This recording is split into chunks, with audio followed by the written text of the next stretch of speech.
Farmer in USA. The average size of the farm in USA is much larger than that of Indian farmers.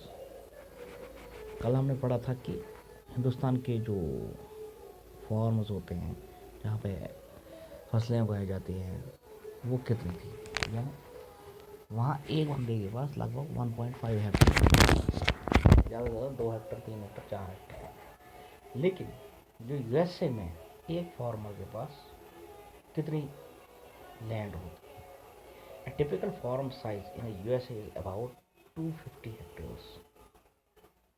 यानी अगर एक farm देखा जाए जहाँ पे खेती की जाती है, एक फार्म में एक बंदे के पास कम से कम 250 हेक्टेयर्स की ज़मीन होती है।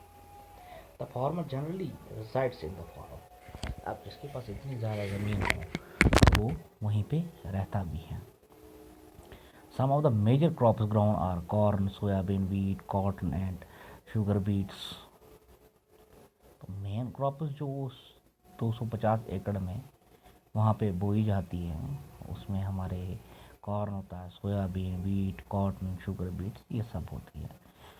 जो corn farm in mid USA, mid west USA in low state owns about 300 hectares of land.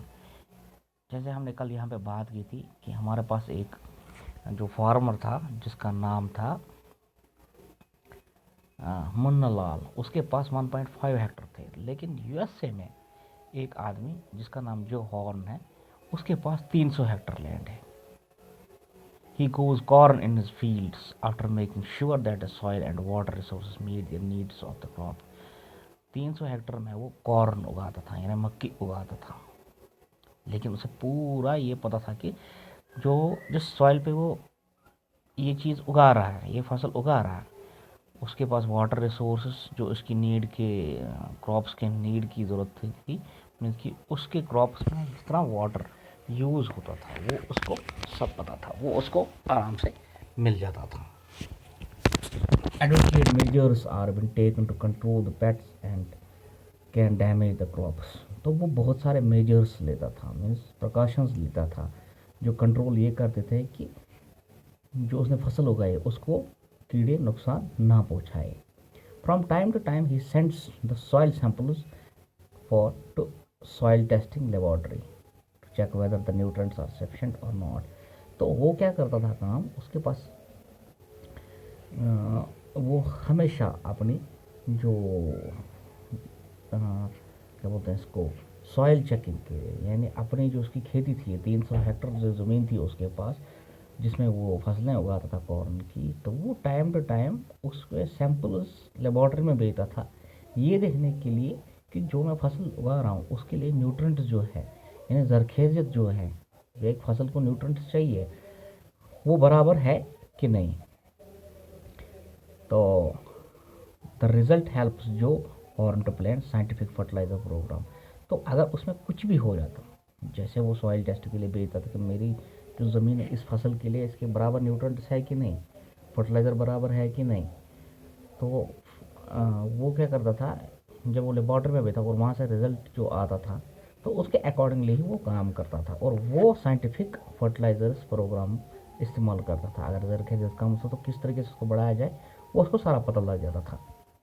His computer is linked to the satellite, which gives him to the precious pictures of his field. तो उसका जो computer था वो satellite के साथ जुड़ा हुआ था जो उसको पूरे फील्ड की पिक्चर देता था, जहाँ जहाँ से उसने फसलें उगाई थी उसकी सारी पिक्चर देता था। This helps him to use chemical fertilizers and pesticides wherever they are required. तो ये जो पिक्चर्स उसके पास उसके कंप्यूटर पे आ जाती थी, यानी उसका जो 300 हेक्टर का जो लैंड था जिस पे उसने फसल उगाई थी वो सारा उसके कंप्यूटर के साथ कनेक्टेड था। यानी वो थ्रू सैटेलाइट इमेज देखता था कि मुझे कहाँ पे फर्टिलाइजर्स यूज़ करने हैं, पेस्टिसाइड्स कहाँ पे यूज़ करने हैं, वो वहीं पे इस्तेमाल करता था। He use tractor, seed drills, leveler, combiner, harvester, thresh to perform various agriculture operation. तो उसके पास वो हर एक टेक्नोलॉजी अवेलेबल थी।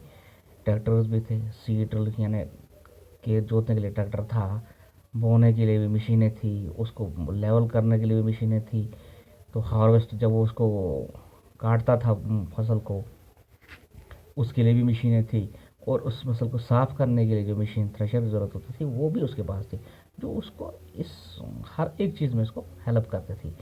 The grains are store in automated grain storage और डिस्पैच टू मार्केट एजेंसीज। उसके बाद ऐसी फैसिलिटी अवेलेबल होती थी कि उसकी जो वहाँ से उसकी जो फसल निकलती थी, यानी सब कुछ करने के बाद, फसल तैयार होने के बाद, कटाई बुआई सब करने के बाद, जो फसल, यानी हमारे इंडिया में जो स्टोरेज की प्रॉब्लम होती थी, जिसकी वजह से फार्मर्स को जो अपनी फसल थी वो हम ज़बरदस्ती उसको मार्केट में भेजें, क्योंकि बस स्टोरेज फैसिलिटी नहीं अवेलेबल होती थी। लेकिन उसके पास ऑटोमेटेड फैसिलिटी अवेलेबल होती थी, या तो वो उसमें रखता था या डायरेक्टली वो मार्केट में भेज देता था। The farmers in USA works like a businessman and not a like a peasant farmer. यानी जो यूएसए का फार्मर है वो एक बिजनेसमैन की तरह काम करता है, न कि एक किसान की तरह, कि जिसके पास अपनी फसल को रखने के लिए जगह भी नहीं है, ज़बरदस्ती उसको बेचनी पड़ती है, घाटे में उसको बेचनी पड़ती है, उसको मुनाफा कुछ नहीं मिलता है, क्योंकि आधे से ज़्यादा उसकी फसल या तो ख़राब हो जाती है स्टोरेज की वजह से, या तो उसको कम दामों पे उसको बेचना पड़ता था। लेकिन यूएसए में ऐसा नहीं होता था। यूएसए में का जो एक किसान होता है वो एज ए बिजनेसमैन काम करता है, उसके पास स्टोरेज भी अवेलेबल है, उसके पास हर एक टेक्नोलॉजी अवेलेबल है। ठीक, तो ये फ़र्क है Indian farmer and USA farmer में। Thank you. अपना नेक्स्ट हम अगले टॉपिक में पढ़ेंगे। Thank you.